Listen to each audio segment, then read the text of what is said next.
दोस्तों नमस्कार, स्वागत है आप सभी का हमारे चैनल हिंदी पौराणिक कथाएं में। ओम श्री गणेशाय नमः। जय माता लक्ष्मी। दोस्तों 12 नवंबर 2023 दिवाली के दिन गाय माता को चुपचाप यह एक छोटी सी चीज खिला देना माता लक्ष्मी और भगवान गणेश जी के आशीर्वाद से आपके जीवन में होगी धन की वर्षा, बन जाओगे आप धनवान। दोस्तों दीपावली और गाय माता का क्या विशेष संबंध है, जानिए इस वीडियो में। इस दीपावली पर गाय माता को खिला देना यह एक चीज, कोई दूसरा उपाय करने की आवश्यकता ही नहीं होगी। आपको अक्षय धन और अक्षय पुण्य की प्राप्ति होगी। पूरे साल धन धान्य के भंडार भरे रहेंगे। आपका भाग्य चमक उठेगा। रोग शोक क्लेश हर पर शानी से मुक्ति मिलेगी। तो कमेंट बॉक्स में लिखे जाए कामधेनु माता जय गौ माता। दोस्तों को भारतीय संस्कृति में प्रत्येक जीव का सम्मान किया जाता है। पुराणों में भी पशु पक्षियों का वर्णन देवता स्वरूप या देवताओं से जोड़कर किया गया है। जैसे कि गरुड़ देवता भगवान विष्णु के वाहन है, नाग देवता भगवान भोलेनाथ के गले का हार है, माँ दुर्गा शेर पर सवार है, तो कार्तिकेय के साथ मयूर वाहन है। इसी प्रकार शास्त्रों में गाय माता के महत्व को सर्वोपरि माना गया है। गाय माता सृष्टि माता कही जाती है। पुरातन काल में इसे गौधन कहा जाता था। स्वयं भगवान श्री कृष्ण गौ माता के भक्त थे। उनका लगभग पूरा जीवन गायों के इर्द गिर्द ही बीता। गौसेवा एक कर्तव्य के रूप में माना गया है। कहा जाता है गौ माता में 33 कोटि देवी देवताओं का वास होता है। धर्म शास्त्रों के अनुसार जब जब पृथ्वी पर पाप बढ़ता है, धर्म का नाश होता है, पृथ्वी परम पिता परमेश्वर के पास गौमाता के रूप में पहुंचती है और पाप का बोझ कम करने की प्रार्थना करती है। गौमाता की पुकार सुनकर प्रभु पाप का अंत करने के लिए स्वयं अवतरित होते हैं और पापियों का विनाश करके धर्म की पुनर्स्थापना करते हैं। यह महत्ता है माता की। जो व्यक्ति गौ माता की सेवा पूजा करता है, उस पर आने वाली सभी प्रकार की विपदाओं को गौमाता हर लेती है। गौमाता के गोबर में लक्ष्मी जी का वास माना जाता है। गौमाता के मूत्र में गंगा जी का वास होता है और गौ माता के दूध में स्वर्ण तत्व पाया जाता है, जो रोगों की क्षमता को कम करता है। गौ माता की सेवा से बढ़कर कोई दूसरा महान पुण्य नहीं है। पुराण में कहा गया है कि जो मनुष्य गौमाता के खून से उड़ी हुई ढोली को सिर पर धारण करता है, वह मानो तीर्थ के जल में स्नान कर लेता है, उसे सभी पापों से छुटकारा मिल जाता है। गौ माता की सेवा करने वाले को अंत में बैकुंठ की प्राप्ति होती है। जो व्यक्ति गौ माता की सेवा करता है, वह जीवन मरण के बंधन से मुक्त हो जाता है। गौ माता की सेवा करने वाले को अक्षय पुण्य की प्राप्ति होती है।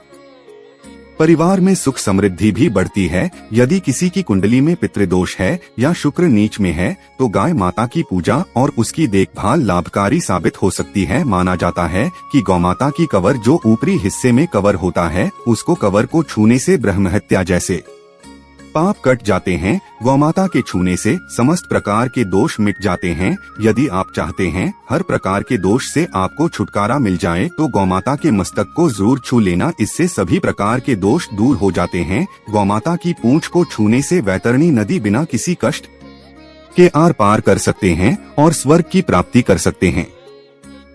आज के वीडियो में हम बताएंगे गौमाता से संबंधित एक उपाय, जिससे आपको मिल सकता है अक्षय यानी कभी न समाप्त होने वाला धन प्राप्त करने का वरदान। दोस्तों ज्यादातर लोग नहीं जानते कि दीपावली का त्योहार वास्तव में गायों की पूजा से शुरू हो जाता है।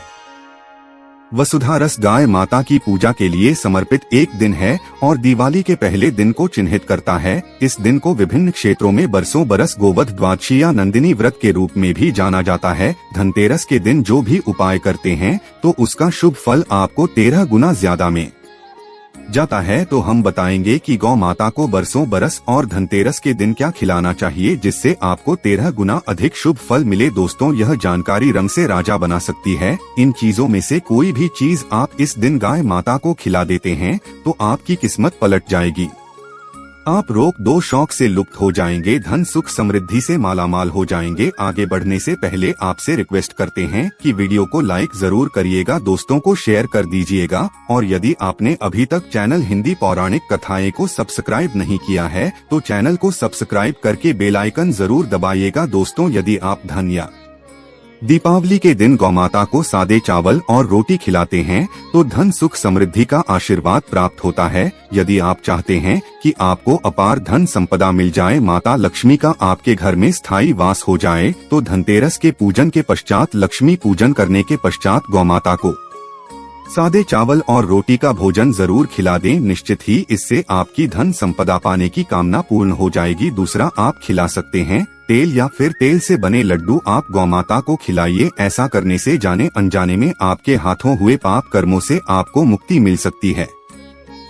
पूर्व जन्म के नष्ट हो जाते हैं तो संचित पापों के दुष्प्रभाव से मुक्ति पाने के लिए तेल या तिल के लड्डू इस दीपावली पर गौमाता को जरूर खिलाएं। पुत्र प्राप्ति की कामना से यदि आप 3 मुट्ठी गेहूं गौमाता को इस दिन खिलाते हैं तो सुशील पुत्र संतान की प्राप्ति होती है, जिन्हें पुत्र रत्न प्राप्त नहीं हुआ है और चाहते हैं घर में गुणवान पुत्र पैदा हो, तो ऐसे व्यक्ति 3 मुट्ठी गेहूं गौमाता को खिला दें। इससे निश्चित ही आने वाले समय में आपको पुत्र रत्न होगा जो आपके खानदान का नाम रोशन कर देगा। इस दीपावली पर यदि आप गौमाता को जब खिलाते हैं तो इससे ब्रह्म ऊर्जा और उत्तम आरोग्य की प्राप्ति हो जाती है। यदि कोई व्यक्ति लंबे समय से बीमार चल रहा है या किसी रोग से ग्रसित हैं या रोग प्रतिरोधक शक्ति कम होने के कारण बार बार आप बीमार पड़ते हैं, तो आप दीपावली पर गौ माता को 1 मुट्ठी जौन खिलाइए। इससे दुर्धर्ष रोगों के परिणामों में कमी आ जाती है। छोटी छोटी बीमारियां तो आपको छू भी नहीं आएंगी। इसी तरह से लंबे समय से बीमार चल रहे व्यक्ति के लिए मन्नत मानकर यदि आप गौमाता को 1 बाल्टी शक्कर मिला मीठा पानी पिलाते हैं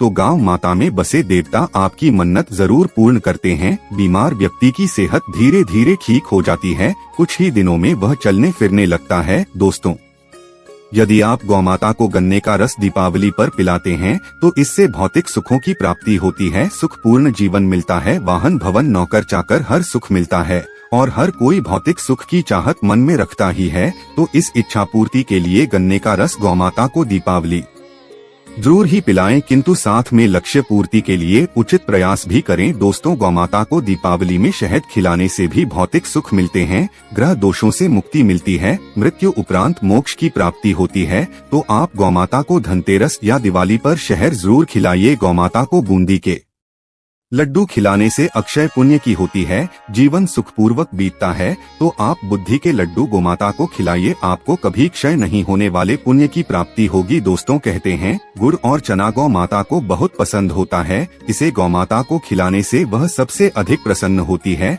फिर दैविक और भौतिक तीनों प्रकार के सुखों का वरदान देती है। इससे व्यक्ति के समस्त दुखों का समूल नाश होता है। कोई भी आपकी पीड़ा हो, आपको छुटकारा जरूर मिल जाएगा। यदि आप गौमाता को गुड़ और चना इस दीपावली पर खिलाते हैं तो सारे सुखों से परिपूर्ण हो जाएगा आपका जीवन। और दोस्तों, मान्यता है कि यदि कोई नियमित रूप से गौमाता को रोटी में गुड़ रखकर खिलाता है तो उसकी हर क्षेत्र में उन्नति होती है, लगातार उसे तरक्की मिलती जाती है, उसे अलौकिक शक्ति की प्राप्ति हो जाती है, उसके हर बिगड़े काम संवर जाते हैं, बिना किसी रुकावट के लंबे समय से अटके काम भी पूरे हो जाते हैं। तो दोस्तों, सृष्टि मात्र का गौमाता से इस दीपावली पर शुभ आशीर्वाद पाएं, जिससे कि आपका जीवन सुकून से भर जाए। कमेंट बॉक्स में जय गौमाता लिखना बिल्कुल न भूलें। दोस्तों, अब आपको हम बताते हैं कि दिवाली पूजा में क्या करें क्या ना करें।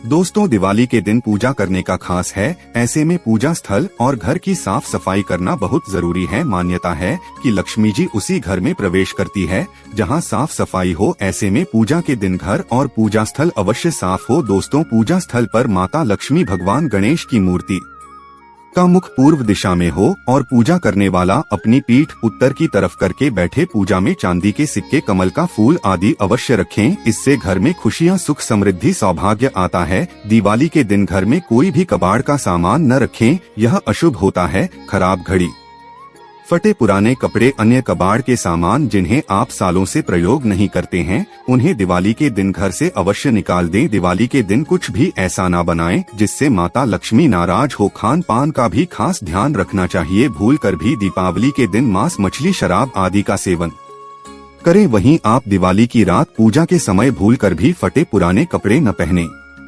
यदि ऐसा करते हैं तो तुरंत बदल दें। दरअसल फटे हुए कपड़े दरिद्रता की निशानी मानी गई है, पुराने फटे हुए कपड़ों को पहनना अशुभ होता है। पूजा के समय रंगों का भी ध्यान रखें, इस रात काले रंग के कपड़े नहीं पहनना चाहिए। दोस्तों, दिवाली के दिन कोशिश करें कि अपने घर में ही रहे, पूजा करने के पश्चात कहीं भी ताला लगाकर बाहर न जाएं।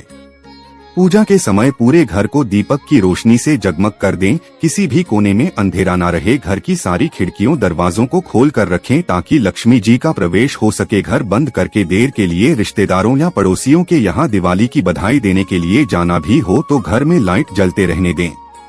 अंधेरा न करें, रात में भी लाइट बंद न करें और दिवाली के दिन देर तक सोते रहे। ऐसा करना अशुभ होता है। इस दिन नाखून काटने, शेविंग करने से भी बचना चाहिए। एक दिन पहले ही यह सभी कार्य कर लें। पूजा के लिए गणेश भगवान की मूर्ति खड़ी मुद्रा में नहीं बल्कि बैठी हुई मुद्रा में ही हो, सून तरफ न हो, इसका भी ध्यान रखें। पूजा में लाल रंग के फूल प्रयोग करें। दिवाली की पूजा की शुरुआत भगवान गणेश जी की पूजा से करें और दिवाली में पूजा करते समय न तो जोर से ताली बजाई और न ही ऊंची आवाज में आरती गाई। मान्यता है कि लक्ष्मी माँ को अधिक शोर शराबा पसंद नहीं है। दोस्तों, उम्मीद है कि आज की इस प्रस्तुति में बताई गई जानकारी आपको अच्छे से समझ आ गई होगी। वीडियो अच्छा लगा हो तो एक लाइक अवश्य कर ले। धन्यवाद। जय माँ लक्ष्मी।